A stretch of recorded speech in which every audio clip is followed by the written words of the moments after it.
Let's take a peek at the P-Pod from Inspired by Drive.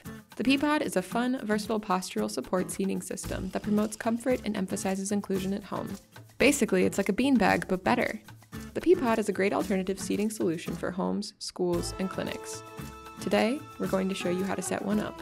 The P-Pod comes in 4 parts. The seat cover, which comes equipped with a flip-over headrest and pelvic belt. The positioning pod, the bolster support, and the beanbag base. To assemble, begin with the beanbag base and the bolster support. Give the beanbag base a good shake like a freshly popped bag of popcorn. This will help fluff the beans inside and give them a quick refresh. Align the Velcro on the base of the bolster and press down. Assemble the positioning pod with the seat cover and buckle the seat cover to the pod through the loops provided. Now put the assembled seat to the beanbag and bolster support. Align the straps and press down.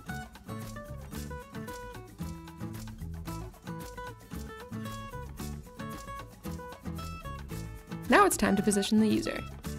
First, check and make sure that your P-Pod is in a reclined position. Second, flip down the headrest. Third, hook both sides of the pelvic belt into the side loops on the seat cover so that they're out of the way for the user.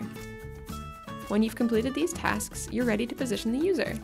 To secure the user in the P-Pod, all you have to do is secure the pelvic belt around the user and adjust the straps to be more comfortable for them. Remember, always consult a physician or therapist to make sure that the product is right for you. Never put the P-Pod close to an open flame, even on a cozy winter fireplace night. Do not remove the foam beads, and finally, never leave the user unattended. For more information on the P-Pod from Inspired by Drive, or to purchase your very own, visit eSpecial Needs at the link in the description. Thanks for watching! Don't forget to like this video and subscribe to our channel.